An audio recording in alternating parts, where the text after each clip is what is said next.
ਹੁਣ ਅੱਜ ਆਪਾਂ करना है effect of temperature on resistance. ठीक है, ये टॉपिक का नाम है effect of temperature on resistance. ठीक है, ये वास्ते आप की कर रहे हैं, मतलब कि रेजिस्टेंस के उपर थोड़े टेम्परेचर का की इफेक्ट आता है। वो वास्ते तुसी की किया, एक रेजिस्टेंस लै लिया, मतलब एक कंडक्टर लै लिया। ठीक है, वो कंडक्टर ने की किया, ओदा रेजिस्टेंस R1 है किस टाइम टेम्परेचर ते T1 टेम्परेचर ते। ठीक है, फिर वह रेजिस्टेंस R2 है किन्ने टेम्परेचर ते T2 ते। किता की है तुसी पहला एक तार लै ली मान लो। ठीक है, वह रेजिस्टेंस मेजर कर लिया, वह एक्सपैरीमेंट होंदा है, तुसी वह रेजिस्टेंस मेजर कर लिया, तुहानू बाहर का टेम्परेचर पता है, वो तुसी थर्मोमीटर वगैरह जिहड़े हुंदे हैगे अपने, है ना, उन्हां तो पता कर लिया। उस तो बाद तुसी उहनू गर्म कर लिया। ठीक है, तार नू किवें भी करके तुसी हीट कर लिया, तो उदों टेम्परेचर की है T2। ठीक है, उदों उहदा रेजिस्टेंस तुसी जदों मेजर किया तो वह कितना आ रहा है R2। हुण आ रेजिस्टेंस कितना वध गया, मतलब इनक्रीज कितना होया R2 माइनस R1। ठीक है, R2 माइनस R1 जिहड़ा है, जिन्ना इनीशियल रेजिस्टेंस होएगा उहदे हिसाब नाल वधदा जाएगा। जिन्ना पहला रेजिस्टेंस है, ठीक है, उन्ना ही वधेगा। जे पहला रेजिस्टेंस 1 ओम है, ठीक है, तो फिर वह 2 तक चला जाऊगा। जो पहला 2 है तो वह 4 तक चला जाऊगा। ठीक है, इनीशियली जिन्ना रेजिस्टेंस होगा ਉਹਦੇ ਉੱਪਰ ਇਹ वैल्यू डिपेंड करूगी। दूसरी काते डिपेंड करूगी कि तुसी ਉਹਨੂੰ गर्म कितना कर रहे हो। ठीक है, ਹੁਣ ਤੁਸੀਂ 5 डिग्री तक गर्म किया तो रेजिस्टेंस घट ਵਧੂਗਾ। ਤੁਸੀਂ 100 डिग्री तक गर्म करता, रेजिस्टेंस उस हिसाब नाल बहुत ज़्यादा ਵੱਧ ਜਾਏਗਾ। ਜੇ ਅਸੀਂ ਦੋਨੋਂ ਇਕੁਏਸ਼ਨਸ ਨੂੰ ਕੰਬਾਈਨ ਕਰਦੇ ਹਾਂ ਤੇ ਨਾਲ ਪ੍ਰੋਪੋਰਸ਼ਨੈਲਿਟੀ ਸਾਈਨ ਅਲਫਾ ਨਾਲ ਹਟਾਣੇ ਆ, ਜਿਹਦਾ ਨਾਮ ਹੈ ਟੈਂਪਰੇਚਰ ਕੋਫੀਸ਼ੀਐਂਟ ਆਫ ਰੈਜ਼ਿਸਟੈਂਸ। ਇਹ ਵੈਲਿਊ ਕੱਢ ਲੈਣੇ ਹੈਗੇ ਅਲਫਾ ਦੀ। ठीक है, जी आप अल्फा की वैल्यू कड्डी है R2 minus R1 divided by R1 multiply by T2 minus T1। बेटा ये वैल्यू तो न्यूमेरिकल्स भी हैल्प करती है, तो यह छोटा जहा 2 मार्क्स का क्वेश्चन भी आ जाता है कि टैंपरेचर का की इफेक्ट है रेजिस्टेंस के उपर। ठीक है, जोड़े साडे मैटल होंगे है उन्होंने वास्ते अल्फा की है पॉजिटिव होंगे, जोड़े इंसुलेटर ने या सैमी कंडक्टर ने उन्होंने वास्ते अल्फा की है नैगेटिव है। ठीक है, फिर अलॉयज जिहड़े हुंदे अपने, ठीक है, पिछली बार आप डिस्कस किया कि अलॉयज की हुंदे आ, तुहानूं याद होगा, ਉਹਦੇ वास्ते जिहड़ा अल्फा है वो बहुत बहुत स्मॉल हुंदा है। ठीक है जी, हुण अगे चलते हैं तो अगे साडे कोले आंदा internal resistance. Internal resistance actual case which की हुंदा है। इंटरनल रेजिस्टेंस का मतलब है कि हुण देखो तुहाडे सैल दे अंदर, है ना, अंदर दी अंदर इलैक्ट्रॉन्स ने मूव करना है। ठीक है, तो वो सैल ने आपस में जो इलैक्ट्रॉन्स ने मूव करना है तो वो सैल के अंदर भी कुछ ना कुछ रेजिस्टेंस होएगा। फिर वो करंट बाहर आता है, बाहर तो जो तारा लगियां हुई उन्होंने भी इलैक्ट्रॉन्स ने मूव करना है, वो एक्सटर्नल रेजिस्टेंस होंदा है। जोड़ा सैल के अंदर ही काम करेगा, सैल के अंदर ही रेजिस्टेंस होएगा, एक दूजे नाल टकरावणगे इलैक्ट्रॉन्स, वो इंटरनल रेजिस्टेंस होएगा। ठीक है, हुण जिहड़ा ये इंटरनल रेजिस्टेंस है ये की हुंदा है, जो इलैक्ट्रोलाइट ऑफर करता है, मतलब जो तुहाडे सैल के अंदर दीयां चीज़ां हुंदियां वो ऑफर करता है जदों इलैक्ट्रिक करंट फ्लो होण लग जाता है। ये बहुत इंपॉर्टेंट लाइन है, मतलब जदों तुहाडा करंट मूव करन लग गया, जे एवें ही मतलब कि बाहर पिया सैल, उहनूं किसी चीज़ नाल कनैक्ट नहीं किया होया, मान लो तुसीं आपदे सैल नूं एवें बाहर कढ के रखिया होया, तुसीं आपदे रिमोट च नहीं पाया। ठीक है, जो तुसीं रिमोट च पाओगे उदों इंटरनल रेजिस्टेंस होएगा, तो तुसीं बाहर रखिया होया है उदों इंटरनल रेजिस्टेंस ने की करना है, उदों तक सर्किट बंद ही नहीं हैगा। जो सर्किट ही नहीं बंद तो की हुंदा है, सर्किट बंद नहीं है तो तुहाडा रेजिस्टेंस नहीं आएगा, क्योंकि करंट ही नहीं फ्लो कर रहा, इलैक्ट्रॉन मूव करने की इच्छा ही नहीं रख रहे। ठीक है, ये तुहाडा इंटरनल रेजिस्टेंस है। दूसरी चीज़ की आती है इलैक्ट्रोमोटिव फोर्स। बेटा इलैक्ट्रोमोटिव फोर्स की हुंदी है जदों साडा सर्किट खुला है। ओपन सर्किट का मतलब है साडी की हुंदी है ओपन हुंदी है, मतलब स्विच ऑफ है। ठीक है, उस टाइम पे जो तुहाडे सैल का पोटेंशियल डिफरेंस हुंदा है, सैल का पोटेंशियल डिफरेंस जदों सर्किट ओपन है उदों असीं उहनूं की कहने हैं EMF या इलैक्ट्रोमोटिव फोर्स। शॉर्ट फॉर्म EMF ही यूज़ करांगे हमेशा। ठीक है, हुण तुसीं अगे डेरीवेशन जिहड़ी तुहाडी आंदी है वो है term potential difference of a cell. ठीक है, तुसी कड्ढने आए दा एक्सप्रैशन। ठीक है, हुण तुहाडा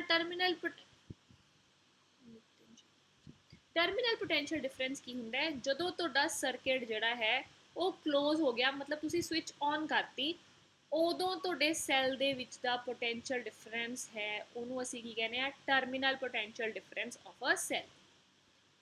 EMF ते पोटेंशियल टर्मिनल पोटेंशियल डिफरेंस विच सिर्फ इन्ना ही फर्क है, इत्थे सर्किट खुला है, इत्थे सर्किट क्लोज हो गया। ठीक है, हुण असीं एक्सप्रैशन फाइंड करना है इंटरनल रेजिस्टेंस का। ठीक है, इंटरनल रेजिस्टेंस का एक्सप्रैशन मैम साउंड प्रॉब्लम है बेटा, साउंड प्रॉब्लम होर किसी नूं भी आ रही है बेटा, होर किसी नूं साउंड प्रॉब्लम आ रही है? No ma'am, no ma'am, no ma'am, no ma'am, no ma'am, no ma'am. बेटा जे किसी नूं साउंड प्रॉब्लम आ रही है ना तो ਉਹਦੇ सिग्नल विच प्रॉब्लम है, क्योंकि मैक्सिमम बच्चों ਨੂੰ साउंड प्रॉब्लम नहीं आ रही। प्लीज़ बेटा मैं ना ਤੁਹਾਨੂੰ एक मैम स्क्रीन थोड़ी बड़ी कर लो, थोड़ी बड़ी कर लेने जी। ठीक है, इन्नी बहुत है,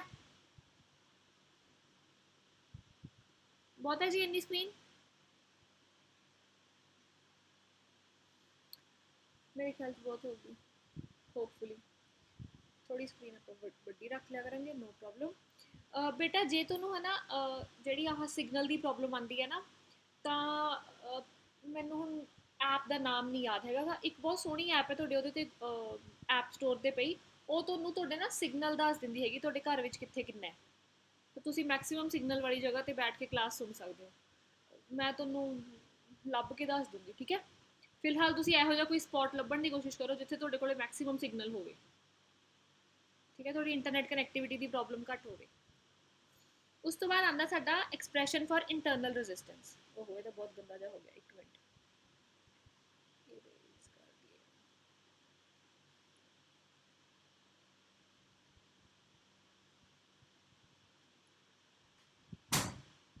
ਹੁਣ ਅਸੀਂ ਐਕਸਪ੍ਰੈਸ਼ਨ ਲੱਭਣਾ ਹੈਗਾ ਇੰਟਰਨਲ ਰੈਜ਼ਿਸਟੈਂਸ ਦਾ।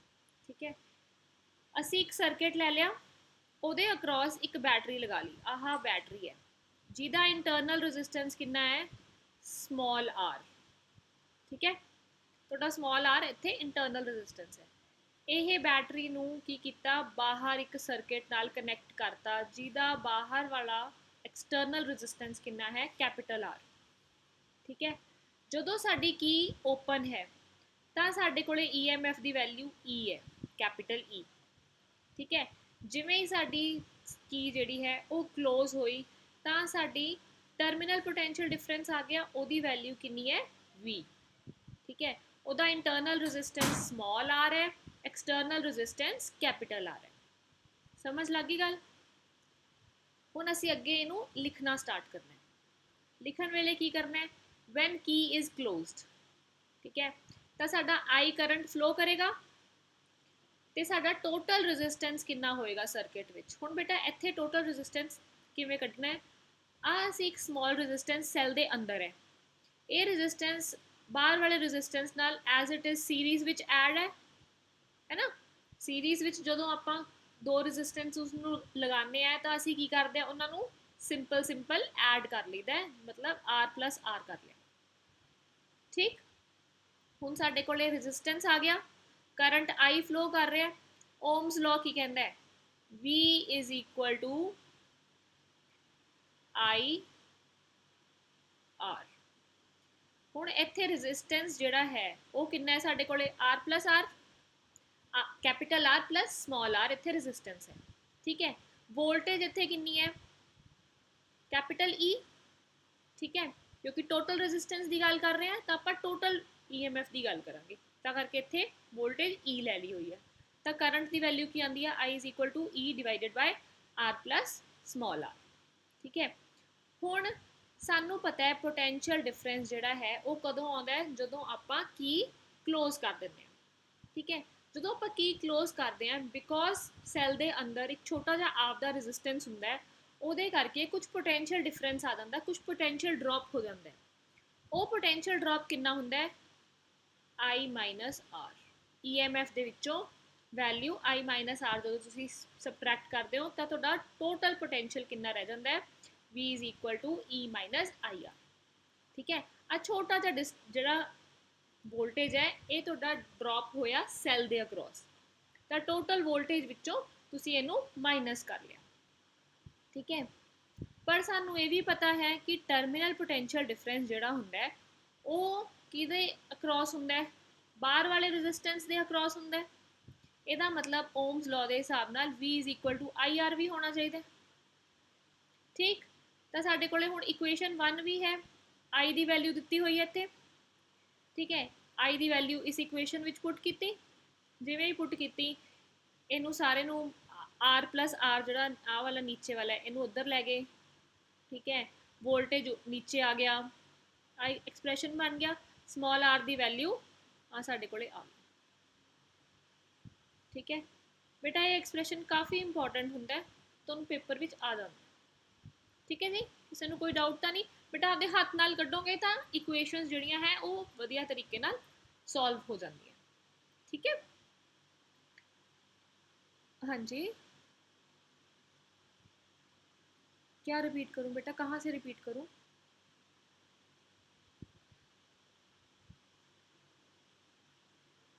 ये वाली बेटा, कॉपी पेन उठाओ। ठीक है, उठाया हुआ ना, V is equal to I R लिखा। ठीक है, इसमें I की वैल्यू पुट करो, ये वाली जो ये वाली वैल्यू है ना, ये वाली वैल्यू पुट करो, आ गई ये इक्वेशन। ठीक है, अब capital R plus small r को इक्वल साइन के दूसरी साइड ले जाओ और कैपिटल V को नीचे ले आओ, आ गई ये नीचे वाली इक्वेशन आ गई, स्मॉल r आ गया। ठीक है, और किसी को कोई डाउट तो नहीं बेटा? चलो, अब हम जो करेंगे वो है grouping of cells. Grouping of cells बेटा तुसीं आपकी एग्जाम्पल लै सकते हो, जिवें तुहाडे खिलौने हुंदे या तुहाडे रिमोट कंट्रोल्स ने, उहदे विच एक सैल नहीं पैंदा, 2-3 सैल पैंदे आ। ठीक है, एवें बहुत सारिया ਇਹੋ चीज़ां होंदियां जिन्हां विच 4-6 है ना, जिहड़ियां साडियां पुरानियां बैटरीज होंदियां सीगियां, अजकल तो आपां चार्जेबल बैटरीज खरीदते हैं, और जिहड़ियां पुरानियां बैटरीज होंदियां सीगियां उन्हां विच भी सैल पैंदे सीगे, ओबवियसली वो बैटरीज हजे भी आंदियां, उन्हां विच वड्डे वड्डे सैल भी पैंदे हैं, छोटे छोटे सैल्स वाली बैटरीज भी आंदियां।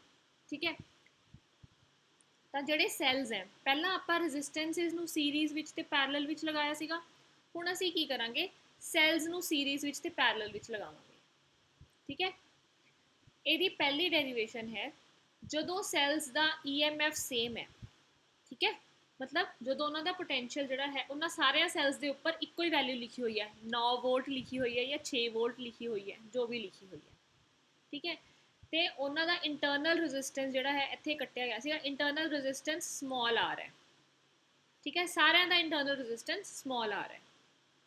ठीक है जी, इतने अगे लिख लियो बेटा, इंटरनल रजिस्टेंस सेम है, सेम EMF है, सेम इंटरनल रजिस्टेंस है। हुण असी N नंबर ऑफ सैल्स लै ले जिन्हां दा EMF कैपिटल E है, एक सैल का EMF कितना है, कैपिटल E। एक सैल का इंटरनल रजिस्टेंस कितना है, स्मॉल r। ठीक है, ये सारे के सारे सैल्स जिहड़े हैं वो सीरीज विच कनैक्टेड है। कनैक्टेड सैल्स बाहर एक्सटर्नल रजिस्टेंस कैपिटल R नाल कनैक्टेड है। ठीक है, हुण क्योंकि इत्थे सीरीज का कनैक्शन आ रहा है तो साडे कोल टोटल EMF कितना आ रहा है, एक सैल का जोड़ लिया, फिर दूसरे का, फिर तीसरे का, फिर चौथे का, एवं 1 2 3 4 5 6 सारे के सारे सैल्स जोड़ लिए तो साडे को टोटल EMF N × E आ रहा है। N कितना है, साडे नंबर ऑफ सैल्स है।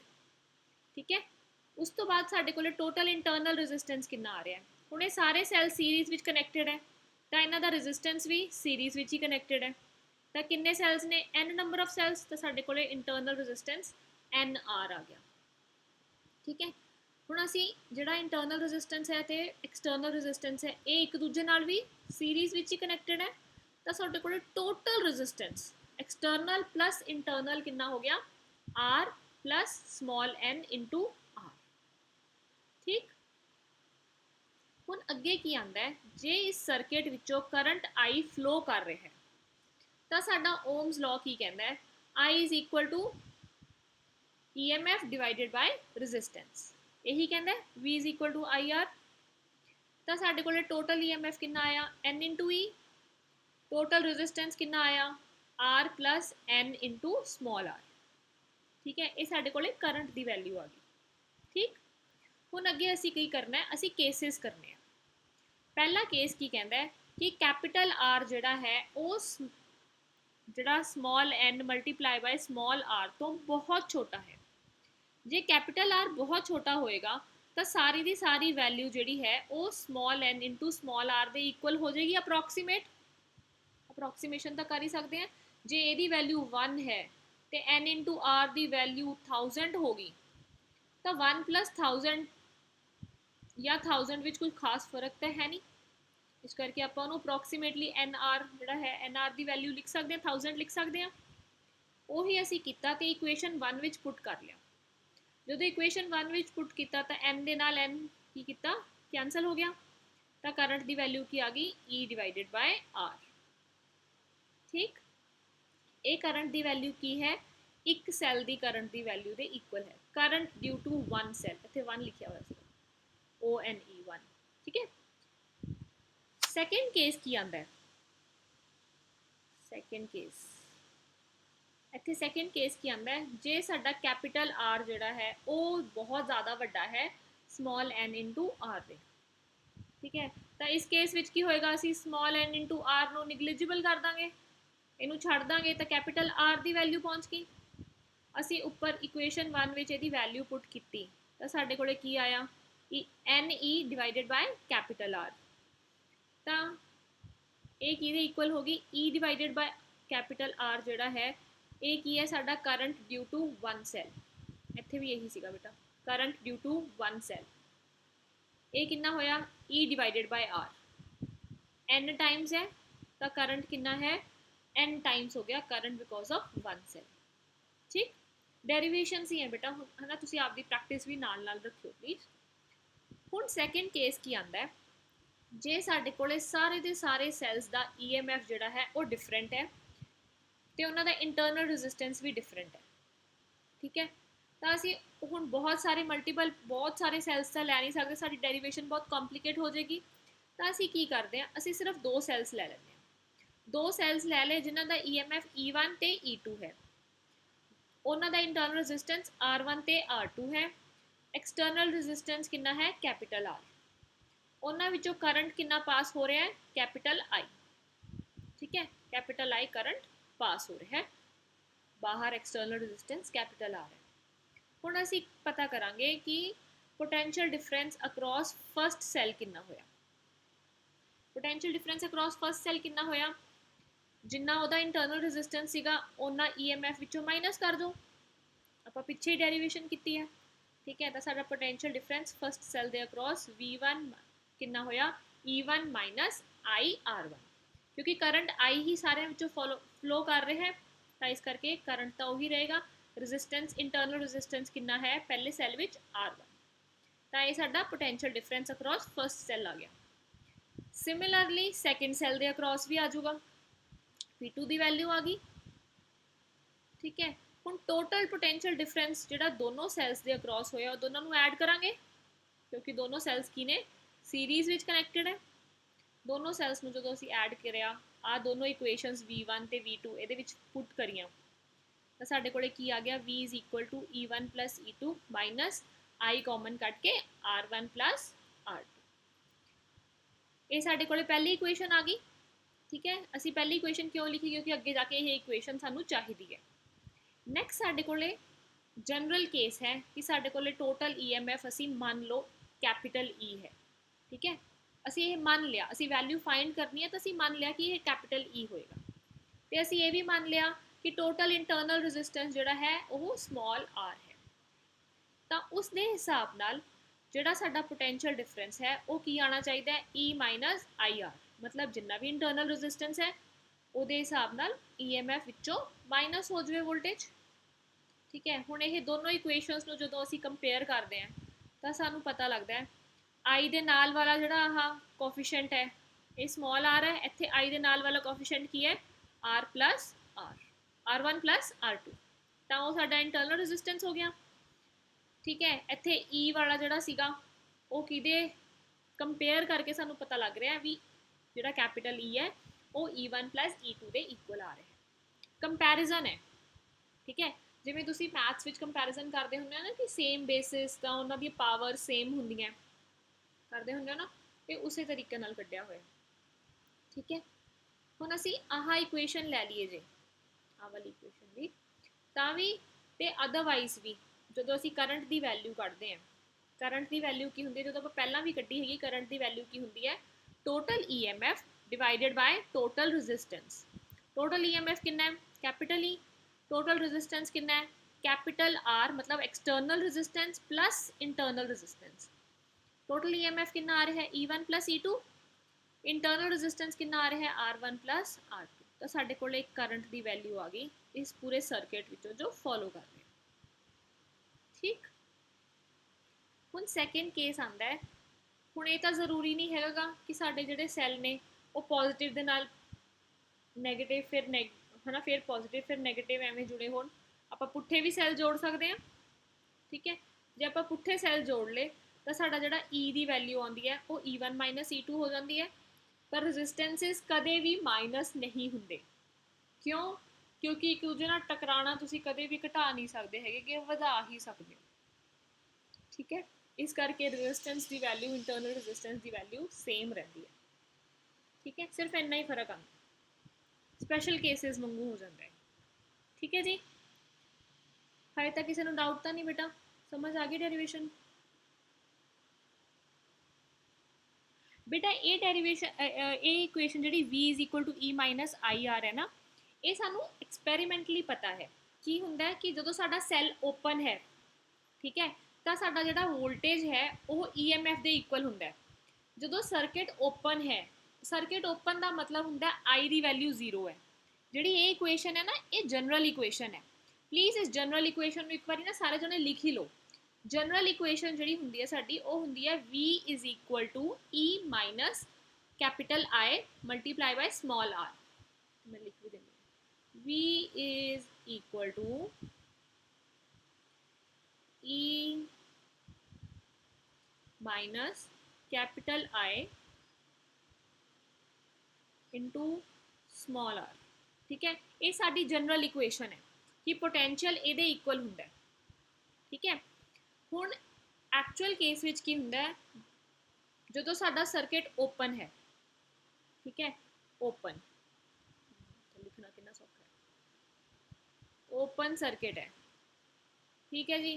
तो उस टाइम ते आई की वैल्यू की हुंदी है 0, क्योंकि सर्किट ओपन है तो करंट फ्लो नहीं कर रहा। तो साडा वोल्टेज कादे इक्वल हुंदा है, ई दे, ठीक है। आ गया ई दे इक्वल, मतलब वोल्टेज साडी EMF दे इक्वल हुंदी है जो साडा सर्किट ओपन है। यही डेरिवेशन सीगी, डेफिनेशन यही सीगी, ठीक है। जो साडा सर्किट जिहड़ा है वो क्लोज हो गया, ਇਹਦਾ मतलब करंट आई फ्लो करन लग गया। जो करंट आई फ्लो करन लग गया तो साडा इंटरनल रेजिस्टेंस विचों पैदा हो गया। इंटरनल रेजिस्टेंस पैदा होने करके जिहड़ा साडा करंट एक सैल ने देना सी वो घट गया, ठीक है, क्योंकि उन्हें अंदर ही अंदर भी कुछ ना कुछ काम करके आना है। तो साडी इक्वेशन जिहड़ी है वो ये सैटिस्फाई करता है, V is equal to E minus I R. ये जनरल इक्वेशन होगी, ठीक है जी। हुण मैनूं सारा इरेज करना पड़ेगा।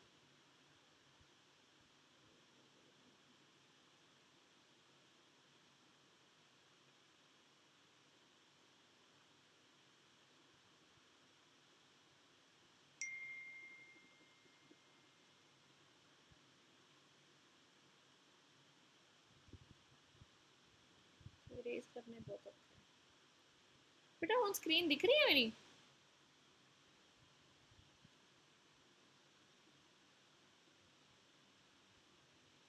ठीक है,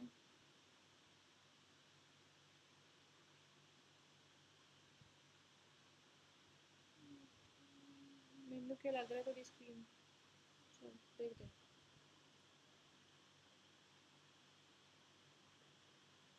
मैनू इरेज करने में मैनू इन्ना टाइम लग जाएगा।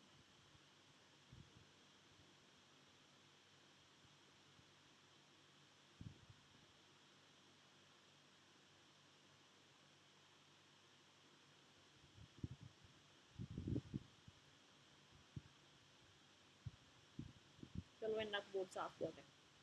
ਅੱਗੇ ਅਸੀਂ ਇਕੁਏਸ਼ਨਸ ਕਰਨੀਆਂ ਹੁਣ ਸੈਲਸ ਇਨ ਪੈਰਲਲ, ਮਤਲਬ ਪਹਿਲਾਂ ਅਸੀਂ ਸੀਰੀਜ਼ ਨੂੰ ਵਿੱਚ ਕਨੈਕਟ ਕਰ ਰਹੇ ਸੀਗੇ ਸੈਲਸ ਨੂੰ, ਹੁਣ ਅਸੀਂ ਉਹਨਾਂ ਨੂੰ ਐਜ਼ ਅ ਪੈਰਲਲ ਵਿੱਚ ਕਨੈਕਟ ਕਰ ਲਿਆ। 2 ਮਿੰਟ ਰੁਕ ਜਾ ਬੇਟਾ, ਆ ਜੂਗੀ, रुक जाने 2 मिनट। आई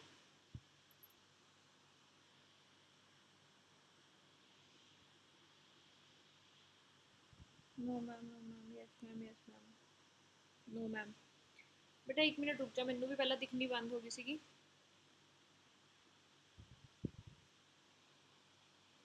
हाँ अंशु ने वैसे अच्छा आइडिया दिता है भी पिन पे क्लिक कर लो, पिन कर लोगे ना फिर बेटा ऊपर नीचे नहीं जाती।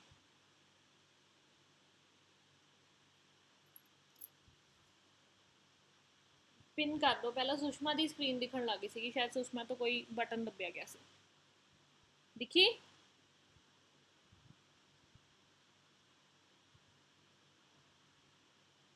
I hope so, thank you. दिखी हैगी तो हुण असीं अगे कर रहे हैं सैल्स इन पैरलल। जो असीं सैल्स पैरलल लगाए तो साडे कोले इस तरीके नाल सैल्स लग गए, दिख गए सारिਆਂ ਨੂੰ, ठीक है। हुण असीं इत्थे की कीता, नो मैम बेटा जिहड़ा तुसीं आ पार्टिसिपेंट्स वाला दिखदे हो ना, उत्थे प्लीज़ इस स्क्रीन के उपर क्लिक करके थोड़ी स्क्रीन के उपर दोबारा आ जाएगी, उत्थे नाम के उपर क्लिक करके ना,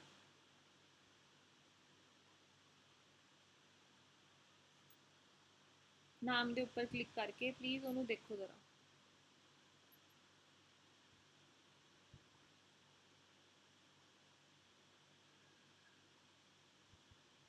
बाकियां दिख रही है? चलो ठीक है बेटा, आदे नोट्स भी नाल नाल खोल। चलो जी, हुण असीं की कीता, सैल्स नूं पैरलल कनैक्ट कर लिया, ठीक है जी। पैरलल जदों असीं कनैक्ट कीता, मान ले असीं एम सैल्स लए, पहला असीं एन लए सीगे, क्यों? क्योंकि असीं थोड़ा डिस्टिंग्विश करना चाहते हैं। सारिਆਂ ਦਾ EMF कैपिटल E है, उन्हां दा इंटरनल रेजिस्टेंस स्मॉल r है, ठीक है। हुण ये सारे दे सारे सैल्स जिहड़े हैं वो पैरलल कनैक्टेड है, ठीक। तो पैरलल कनैक्टेड जो होंगे हैं तो असी रजिस्टेंस किवें कैलकुलेट करते हैं, 1/r करते हैं। तो साडे कोले इंटरनल रजिस्टेंस की वैल्यू आह आ गई r डैश, ठीक है। कल असी फ्राइडे किया सीगा, जो पैरलल विच रजिस्टेंसिस ऐड करते हैं तो आ फॉर्मूला लगाने, तो m टाइम्स आया तो m डिवाइडेड बाय r, तो साडे कोले इंटरनल रजिस्टेंस की value r dash r divided by m आ गई, ठीक है। हुण इस सारे सर्किट विचों करंट आई फ्लो कर रहा है, एक्सटर्नल रजिस्टेंस आर है, टोटल EMF इत्थे M इंटू E नहीं हुंदा, सिर्फ कला एक सैल का EMF ही रह जाता है, कैपिटल E, ठीक है जी। प्लीज़ ये चीज़ां जिहड़ियां डिफरेंट कर दियां ना दोनों डेरिवेशनस नूं, ओह याद रखियो। मैम आर दिख रेवा की बेटा, की ईशा की बेटा आपका माइक ऑन करके दस दे मैनू की कह रही है। आर डैश बेटा जिवें आप पहला वैल्यूज़ लै रहे हैं उवें आप एक वैल्यू सपोज कर ली, पहला आप इंटरनल रजिस्टेंस की वैल्यू स्मॉल r लै रहे थे, हुण आपां ओहदी वैल्यू r डैश लै ली, ताकि आपां नूं पता लगे कि यह आपां हुण पैरलल विच कनैक्ट किया सारा कुछ, ठीक है।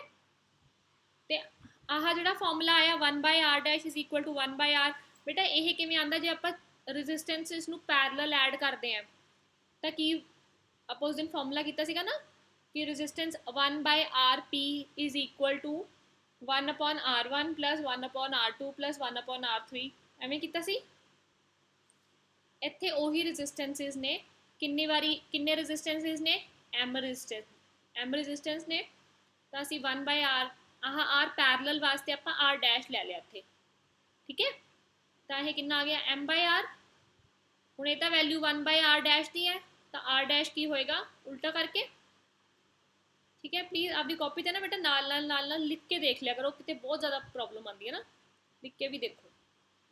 उस तो बाद साडे कोले ओम्स लॉ है, ओम्स लॉ की कहता है, total EMF divided by total resistance, की वैल्यू होंगी है करंट की। तो हुण असीं ये करंट की वैल्यू सानू पता है, टोटल रजिस्टेंस कितना है external resistance plus internal resistance. Internal resistance कितना आया है R डिवाइडेड बाय M, ਅਸੀਂ ਕੱਢਿਆ ਵੈਲਿਊ। एक्सटर्नल रेजिस्टेंस ਦੀ ਵੈਲਿਊ कैपिटल R हैगी है, ਤਾਂ ਸਾਡੇ ਕੋਲੇ करंट ਕੀ ਆ ਗਿਆ capital E divided by R plus small r divided by M। ठीक है, ਹੁਣ ਇੱਥੇ ਵੀ ਦੋ ਕੇਸ ਆ ਗਏ। ਜੇ ਸਾਡਾ कैपिटल R ਵੱਡਾ ਹੈ इंटरनल रेजिस्टेंस तो, या साडा एक्सटर्नल रेजिस्टेंस जिहड़ा है वो वड्डा छोटा है इंटरनल रेजिस्टेंस तो। ठीक है, दोनों केसिस विच आपां जिवें पहलां कीता है, जे कैपिटल R वड्डा है तो वो प्लस की वैल्यू जिहड़ी है कैपिटल R दे इक्वल हो जाएगी, तो वो current due to one cell हो जाएगा। ठीक है, जे वो छोटा है तो जिहड़ा रेजिस्टेंस है वो R डिवाइडेड बाय M हो जाएगा। तो उत्थे पहला वाली डेरिवेशन असी N टाइम्स लिख रहे सीगे, इत्थे सैल्स असी M लगाए हैं, तो करके वो M टाइम्स हो गया करंट। ठीक है, सेम सेम सिमिलर वैल्यूज आंदी है। फर्क कित्थे पैंदा है कि तुहाडा इंटरनल रेजिस्टेंस की है तो तुहाडा EMF की है। उत्थे EMF कितना आ रहा सीगा N मल्टीप्लाई बाय E, इत्थे EMF कितना आ रहा है कैपिटल E, M नाल मल्टीप्लाई नहीं हो रहा। ठीक है, उत्थे रेजिस्टेंस जिहड़ा इंटरनल रेजिस्टेंस सीगा वो N इंटू स्मॉल r आ रहा सीगा, इत्थे की हो रहा है R डिवाइड हो रहा है M दे नाल। ठीक है, यही फर्क है कि जो तुसी सैल्स नू सीरीज़ विच लगाने हो या तुसी सैल्स नू पैरलल विच लगाने हो। ये दोनों चीज़ां तुहानूं उदों हेल्प करदियां बेटा तुहाडे आपदे सर्किट के हिसाब नाल भी तुहानूं EMF ज़्यादा चाहिए, तुहानूं रेजिस्टेंस भी ज़्यादा चाहिए है। ठीक है, या तुहानूं है ना रेजिस्टेंस घट तो घट चाहिए तो तुहानूं EMF भी घट मिलेगा। इत्थे रेजिस्टेंस नाल कोई चीज़ डिवाइड हो रही है मतलब इंटरनल रेजिस्टेंस घट गई। ठीक है, उत्थे सारा कुछ ऐड हो गया, इसदा मतलब इंटरनल रेजिस्टेंस बढ़ गई। ठीक है, ये तुहाडे अगे जदों तुसीं एप्लीकेशनस जदों करन लगदे हैगे हो ना भी किहड़े डिवाइस दे विच किस हिसाब दे सैल तुहानूं चाहिए हैं, उस हिसाब नाल उहो जिहा स्ट्रक्चर बना लैंदे आपां, सर्किट उहो जिहा क्रिएट कर लैंदे। ठीक है जी, हुण ओही चीज़ दोबारा है कि तुहाडे जे EMF डिफरेंट होण ते इंटरनल रेजिस्टेंस भी डिफरेंट है, तो साडे कोले EMF E1 E2 internal resistance R1 R2, current जिहड़ा है वो I1 प्लस I2 हो जाएगा क्योंकि पैरलल विच लगे हुए हैं। ठीक, तो साडे कोले पोटेंशियल डिफरेंस की value E1 minus I1 R1 होएगी, तो दूसरे सैल के across E2 minus I2 R2 होएगी। ठीक है, जो बेटा पुरानी वाली डेरिवेशन सामने रख के नवी वाली डेरिवेशन को कंपेयर करते जाओगे तो ये सारिया वैल्यूज आराम नाल आई जाएगी। ठीक है, ये तुहाडा होमवर्क है, तुसीं अज यही डेरिवेशन दोबारा करके देखियो, जे किसी को डाउट होगा तो आप वैडनसडे नूं लवांगे। ठीक है जी, इसे तरीके नाल हुण साडे कोल करंट जिहड़ा है आ दोनों वैल्यूज जिहड़ियां आईयां अपनियां ये वैल्यूज पुट कर देनी है, तो साडे कोल कैपिटल I की वैल्यू आ जाएगी।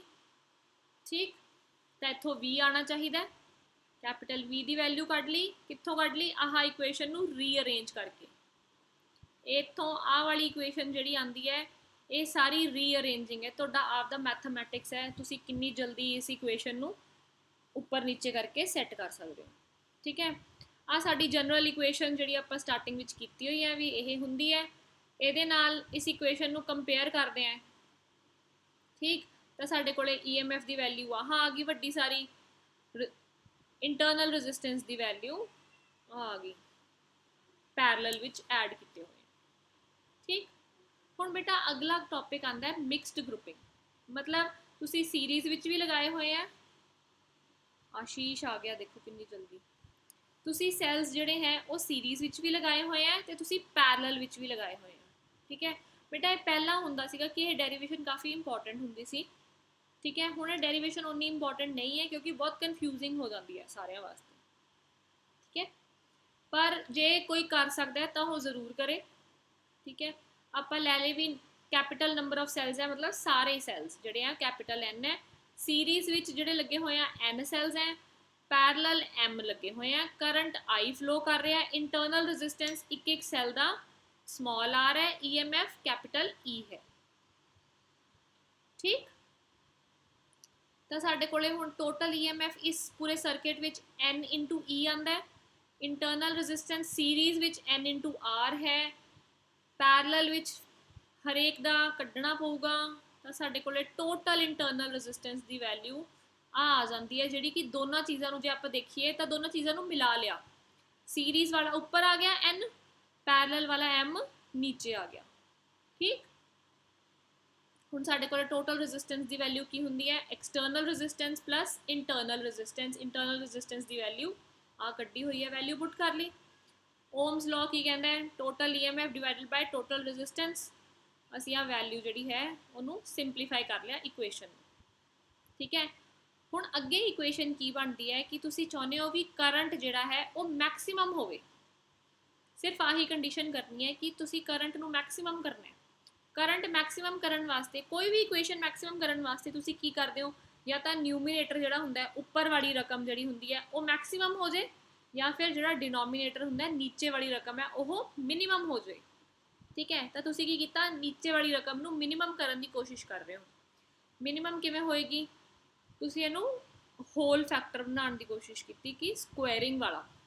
ਠੀਕ ਹੈ, ਕਿਉਂ ਸਕੁਐਰਿੰਗ ਵਾਲਾ ਫੈਕਟਰ ਇਸ ਕਰਕੇ ਬਣਾਉਣ ਦੀ ਕੋਸ਼ਿਸ਼ ਕੀਤੀ ਹੈ ਬੇਟਾ, ਕਿਉਂਕਿ ਕੋਈ ਵੀ ਚੀਜ਼ ਦਾ ਜਦੋਂ ਤੁਸੀਂ ਸਕੁਐਰ ਕਰਦੇ ਹੋ ਤਾਂ ਉਹ ਹਮੇਸ਼ਾ ਇੱਕ ਪੋਜ਼ਿਟਿਵ ਵੈਲਿਊ ਰਹਿੰਦੀ ਹੈ, ਇਸ ਕਰਕੇ ਉਹਨੂੰ ਸਿੰਪਲੀਫਾਈ ਕਰਨਾ ਹੈ। ਠੀਕ ਹੈ, ਤਾਂ ਤੁਸੀਂ ਉਹਦੇ ਵਾਸਤੇ ਕੀ ਕੀਤਾ, √mr into √n small r ਦੇ ਹਿਸਾਬ ਨਾਲ ਉਹਨੂੰ ਪਲੱਸ ਕਰ ਲਿਆ, ਮਾਈਨਸ ਕਰ ਲਿਆ। ਠੀਕ ਹੈ, ਕਿਉਂ ਕੀਤਾ, a² + b² minus ab formula ਹੁੰਦਾ ਕਾਹਦਾ, a - b ਹੋਲ ਸਕੁਐਰ ਦਾ, ਇਹ ਉਹ ਫਾਰਮੂਲਾ ਲਗਾਇਆ। ਠੀਕ ਹੈ, ਨਾਲ ਫੈਕਟਰ ਕੀ ਬਚਿਆ, +2 √m capital R into n capital small r। ਠੀਕ ਹੈ, ਹੁਣ ਆ ਜਿਹੜੀ ਵੈਲਿਊ ਹੈ ਸਕੁਐਰਿੰਗ ਵਾਲੀ, ਇਹਦਾ ਸਾਨੂੰ ਪਤਾ ਹੀ ਹੈ ਕਿ ਮਿਨੀਮਮ ਹੋਣ ਵਾਸਤੇ ਕੀ ਕਰਨਾ ਪਊਗਾ, ਇਹ ਤਾਂ ਪੋਜ਼ਿਟਿਵ ਹੀ ਰਹੂਗੀ। ਠੀਕ ਹੈ, ਪੋਜ਼ਿਟਿਵ ਹੀ ਰਹੂਗੀ। ਮਿਨੀਮਮ ਕਦੋਂ ਹੋਊਗੀ, ਜਦੋਂ ਇਹ ਵੈਲਿਊ 0 ਹੋਗੀ। ਪੋਜ਼ਿਟਿਵ ਵੈਲਿਊਜ਼ ਮਿਨੀਮਮ ਕਦੋਂ ਹੁੰਦੀਆਂ, ਜਦੋਂ 0 ਹੋ ਜਾਂਦੀ ਹੈ ਰਕਮ। ਤਾਂ ਅਸੀਂ ਇਸ ਸਕੁਐਰਿੰਗ ਵਾਲੀ ਵੈਲਿਊ ਨੂੰ ਮਿਨੀਮਮ ਕੀਤਾ, ਮਤਲਬ ਕਿ 0 ਪੁੱਟ ਕਰ ਲਿਆ। 0 ਪੁੱਟ ਕਰ ਲਿਆ ਤਾਂ ਸਾਡੇ ਕੋਲ ਆ ਦੋਨੋਂ ਚੀਜ਼ਾਂ ਇਕੁਅਲ ਹੋ ਗਈਆਂ, ਸਕੁਐਰ ਰੂਟ ਕੈਂਸਲ ਹੋ ਗਏ। ਤਾਂ ਸਾਨੂੰ ਕੀ ਪਤਾ ਲੱਗਿਆ ਕਿ ਸਾਡਾ ਐਕਸਟਰਨਲ ਰੈਜ਼ਿਸਟੈਂਸ ਦੀ ਵੈਲਿਊ ਕੀ ਹੋਣੀ ਚਾਹੀਦੀ ਹੈ, ਇੰਟਰਨਲ ਰੈਜ਼ਿਸਟੈਂਸ ਦੇ ਰਿਲੇਸ਼ਨ ਵਿੱਚ ਆ ਜਾਂਦੀ ਹੈ।